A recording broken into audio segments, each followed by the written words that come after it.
आप सभी को जय मसीह की। अभी एक बार फिर से हम आज की सुबह क्लास में आगे बढ़ रहे हैं और चैनल को जितना ज़्यादा आप दूसरों तक पहुंचा सकते हैं पहुंचाइए, क्योंकि ये दिन जो है वो अब परमेश्वर के वचनों के केवल सुनने का दिन नहीं है, परंतु ये सिखाने का दिन है। जितना ज़्यादा हो सके मसीह यीशु का हम प्रचार कर सकें और उतना ही ज़्यादा हम अलग अलग स्थानों तक मसीह यीशु का हम प्रचार जो है वो पहुंचा सकें। ये बहुत ही ज़्यादा ज़रूरी अब हमको जान पड़ रहा है। तो यह कोशिश करें कि यह वीडियो बहुत अधिक से अधिक लोगों तक पहुंच सके ताकि वो शिक्षा प्राप्त कर सकें। चलिए हम आगे बढ़ते हैं। 7वां अध्याय पहला पद, उत्पत्ति। तब यहोवा ने नूह से कहा, तू अपने सारे घराने समेत जहाज में जा, क्योंकि मैंने इस समय के लोगों में से केवल तुझी को अपनी दृष्टि में धर्मी पाया है। जैसे सारे लोग बिगड़ गए थे, परमेश्वर का वचन ने कहा कि सारे लोग बिगड़ गए थे, सब लोग अलग थे। और 22वें पद में जैसे हमने पढ़ा कि परमेश्वर की आज्ञा के अनुसार नूह ने किया। नूह ही एक ऐसा व्यक्ति था जो क्या था? धर्मी पुरुष था। चलिए एक वचन पढ़ेंगे, इब्रानियों 11:7। विश्वास ही से नूह ने उन बातों के विषय में जो उस समय दिखाई न पड़ती थी चेतावनी पाकर भक्ति के साथ अपने घराने को बचा। देखिए, नूह ने उन समय परमेश्वर की बातों को मान करके जो दिखाई नहीं पड़ती थी कि ऐसा होने वाला है, बहुत अकाल का समय हुआ करता था वो समय, और बहुत बारिश नहीं हुआ करती थी, ये वह समय था। और उस समय में परमेश्वर यहोवा उससे यह कहता है कि जहाज बना, मैं जल प्रलय करूंगा। ये बहुत ज़्यादा विश्वास करने योग्य बातें नहीं थी, लेकिन परमेश्वर ने कहा है तो विश्वास तो करना पड़ेगा। ये बातें हैं। यहीं पे हम लोग पतरस भी निकाल लेंगे। पहला पतरस,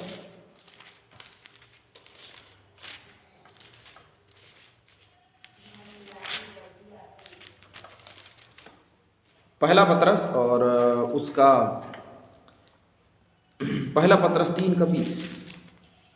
जिन्होंने उस बीते समय में आज्ञा ना मानी, सब परमेश्वर नूह के दिनों में धीरज धरकर ठहरा रहा, और वह जहाज बन रहा था जिसमें बैठकर थोड़े लोग अर्थात 8 प्राणी पानी के द्वारा बच गए। तो पानी से केवल 8 ही लोग बचे जो नूह का घराना था, बाकी सबके सब मर गए। आगे, क्योंकि वह धर्मी था और उसने उसकी बात को मानी, उसने उसकी बात को सुनी। और आज आगे चलते हैं। सब जाति के शुद्ध पशुओं में से जो तो तू 7 जोड़े अर्थात नर और मादा लेना, पर जो पशु शुद्ध नहीं है उनमें से 2 लेना अर्थात नर और मादा। चलिए देखते हैं यहाँ वचन क्या कहता है। लैब व्यवस्था हम पढ़ेंगे इसके लिए।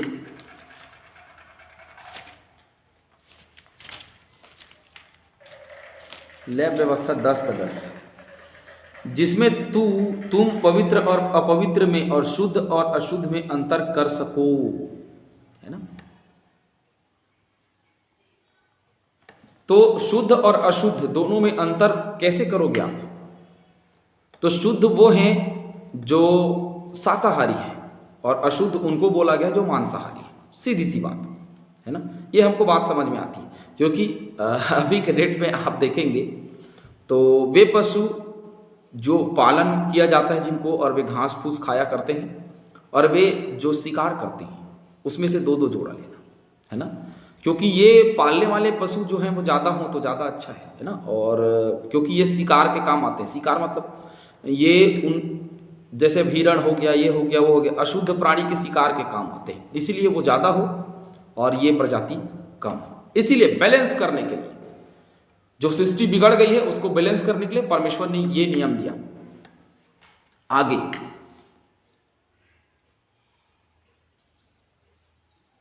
ग्यारह का शुद्ध और अशुद्ध पशु लिखा है यहाँ पे, तो कुछ बातें हम देखेंगे।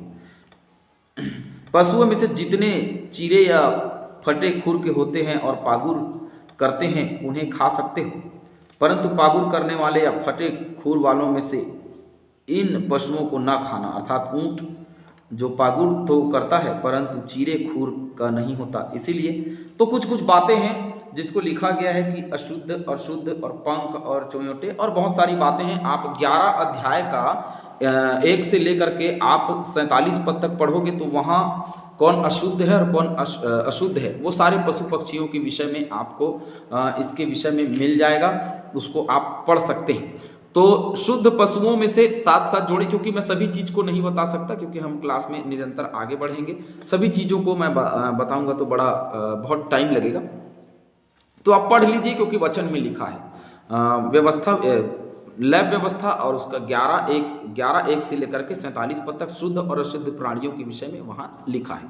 आगे पढ़ते हैं। और आकाश के पक्षियों में से भी 7 जोड़े अर्थात नर और मादा लेना कि उनका वंश बचकर सारी पृथ्वी के ऊपर बना रहे। तो अब पशु और पशुओं को लेना है, अब पक्षियों को भी लेना है उसके अंदर। क्यों पक्षियों को क्यों लेना है? वो तो उड़ने वाले, लेकिन फिर भी कहा कितने दिन तक उड़ेंगे, इसीलिए उनको भी लेना है और 7 जोड़े लेना है ना। एक दो जोड़ा नहीं, दो जोड़ा नहीं, परंतु क्या लेना है? 7 है ना, 7 जोड़े लेना है और उनको अंदर रखना है ताकि वो पृथ्वी पर बचे रहें, क्योंकि मनुष्य उस समय में उनका शिकार किया करता था और खाया करता था। ये बातें अभी तो कानून ने प्रतिबंध लगाया है, नहीं तो पहले हर एक चीज़ों में छूट दिया जाता था। और शुद्ध पशुओं में, क्योंकि शुद्ध पशुओं को खाना है, इसीलिए उनका भी 7 जोड़ा लिया जाना चाहिए, क्योंकि शुद्ध पशुओं को ही हम खा सकते हैं, अशुद्ध चीज़ों को नहीं खा सकते, इसीलिए उनको भी ज़्यादा लेना। जो आहारिक हैं उनको ज़्यादा लेना है और जो आहारिक हैं उनको कम लेना है, क्योंकि उनको कोई नष्ट करेगा ही नहीं, है ना, इसीलिए। तो बैलेंस कर रहा है परमेश्वर। आगे,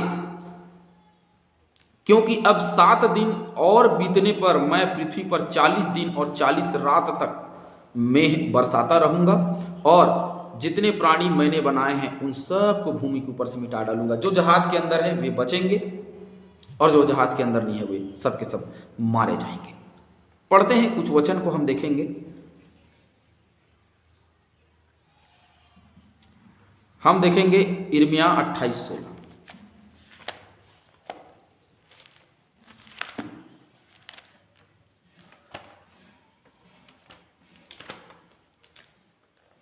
वहां लिखा है, इसीलिए यहोवा तुझसे यूं कहता है, देख मैं तुझको पृथ्वी के ऊपर से उठा दूंगा, इसी वर्ष में तू मरेगा, क्योंकि तूने यहोवा की ओर से फिरने की बातें कही हैं, है ना। इस वचन के अनुसार हनन्याह उसी वर्ष के 7वें महीने में मर गया। तो हनन्याह के विरुद्ध यिर्मयाह की भविष्यवाणी की, अब तू परमेश्वर के विरुद्ध में किया और इसी वर्ष तू मर जाएगा। और यह मेघ बरसा रहा है, कौन? परमेश्वर, ताकि पूरी दुनिया जो है वो क्या हो जाए? नष्ट हो जाए, मर जाए, तबाह हो जाए, है ना। अयुब निकालेंगे,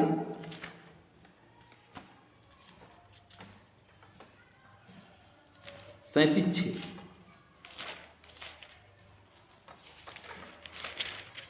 अयुब 37:6। वह तो हिम से कहता है पृथ्वी पर गिर, और इसी प्रकार मेघ को भी और मूसलाधार वर्षा को भी ऐसी ही आज्ञा देता है। ये 2 वचन हमने पढ़ा और 2 वचन के बाद में मैं और बहुत सारे वचन आपको इस पद के लिए बता दिए रहा हूँ, क्योंकि बहुत ही सिंपल सा पद है, लेकिन कुछ वचन है जिसको आप पढ़ लेंगे। आप पढ़ेंगे व्यवस्था विवरण 9, 9, 11, ये भी पढ़ लेंगे आप, और उसके बाद में पढ़ लेंगे आप गिनती 13, 25, व्यवस्था 9, 9 पढ़ लेते हैं। चलिए, व्यवस्था विवरण 9, 9।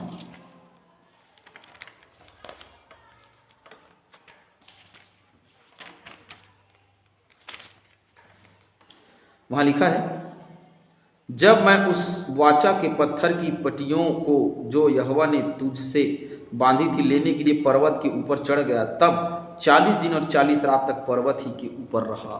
ये 40 दिन 40 रात के विषय में, क्योंकि 40 दिन 40 रात तक क्या करता रहेगा? वो मेघ बरसाता रहेगा, लिखा है ना, पृथ्वी पर वह मेघ बरसाता रहेगा। तो ये वचन, और पहला शामुएल 17-16 पढ़ ही लेते हैं। चलिए, पहला शामुएल 17-16।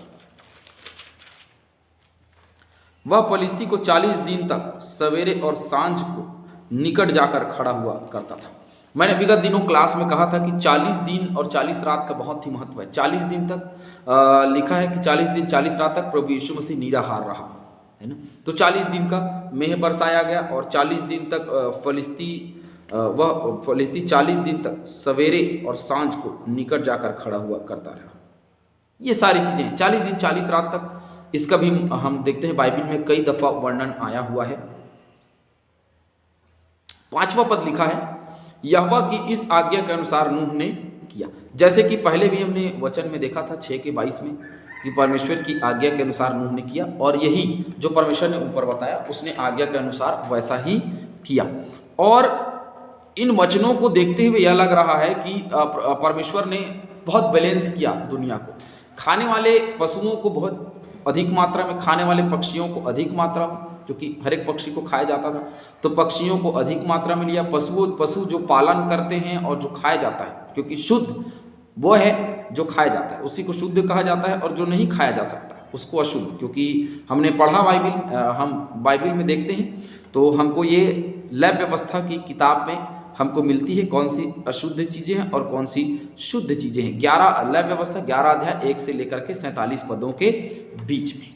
तो ये शुद्ध और अशुद्ध प्राणियां, जिसको खाया जा सकता है और नहीं खाया जा सकता है, ये शुद्ध जो खाया जा सकता है, शुद्ध जो नहीं खाया जा सकता वो, और पक्षियों को लेना और उसमें अंदर डालना। और पहले तो तू खुद चढ़ना आगे, और उसके बाद में तेरा घराना जो है उसके अंदर जाए।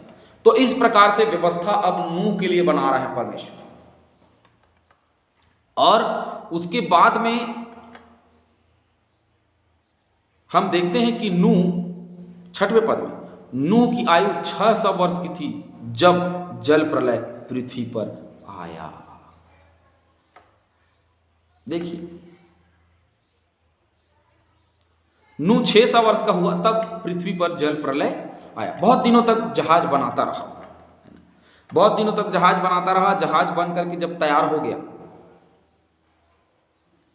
जब जहाज बन करके तैयार हो गया, तो परमेश्वर ने फिर आकर के कहा कि तू अपने घराने समेत चढ़ जा। और घराने समेत चढ़ने के बाद में क्या करना, क्योंकि तू ही धर्मी है और कोई उसकी दृष्टि में धर्मी नहीं था, और तू आगे क्या करना, शुद्ध पशुओं में से 7 और अशुद्ध में से 2 लेना, और आकाश के पक्षियों में से 7 जोड़े, और अर्थात नर और मादा है ना, 2 मतलब नर और मादा ही लेना, ज़्यादा नहीं, नर और मादा लेना। 7 जोड़े, 7 जोड़ा लिखा है ना, नर और मादा, नर मादा मिलके एक जोड़ा होता है, तो 7 लेना, ताकि उनका वंश जो बच करके क्या हो, पृथ्वी के ऊपर में भर जाए, उनके बीच में, तुम्हारे बीच में बना रहे। इसीलिए उसने ऐसा सिस्टम बनाया।